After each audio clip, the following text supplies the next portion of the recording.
Hi, my name is Charitardha. I'm a certified fitness coach and a calisthenics practitioner. I am here to bust all the fitness and nutrition myths and help you learn the science behind fitness and nutrition and how both of them complement each other.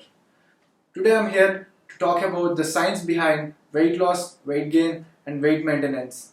But before I dive into the topic, I would like all of you to know the basic terminology on how weight loss, weight gain, and weight maintenance works. Firstly, I'm going to talk to you about BMR, which is basal metabolic rate. For example, on a given day, you're just lying on the bed doing nothing, watching TV. Still, your body burns calories internally in the form of breathing, or the blood circulation, or nutrient absorption from the food intake, or cell production. So, you, without knowing, your body is burning calories internally, which is BMR, basal metabolic rate.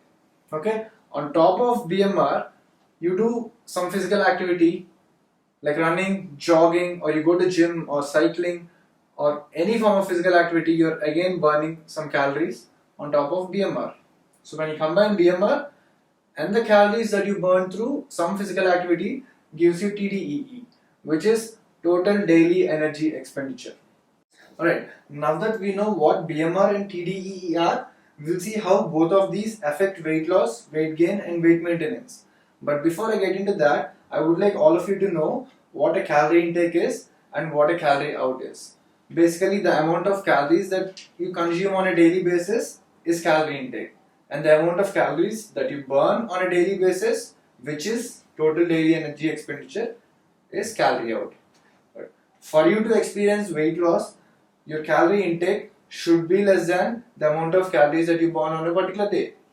And for you to experience weight gain, the amount of calorie intake should be greater than the amount of calories that you burn on a particular day. And for you to maintain the weight, the amount of calorie intake should be equal to the amount of calories that you burn. But a lot of people doesn't know the logic and science behind weight loss, weight gain, and weight maintenance. They struggle to keep up with all of this. But how do you calculate BMR? Okay, there are a lot of online calculators. I'm going to leave one link in the description. Please check it out. Now, before I conclude, I want all of you to know that weight loss, weight gain, and weight maintenance are all interconnected. The first step is to know what your body needs and what your goals are, and accordingly, you can make some adjustments to your workout and meal plans. Remember, it's never too late to start. Thank you so much for watching. If you like this video, please like, share, and subscribe, and comment below on what you want to be in the next video.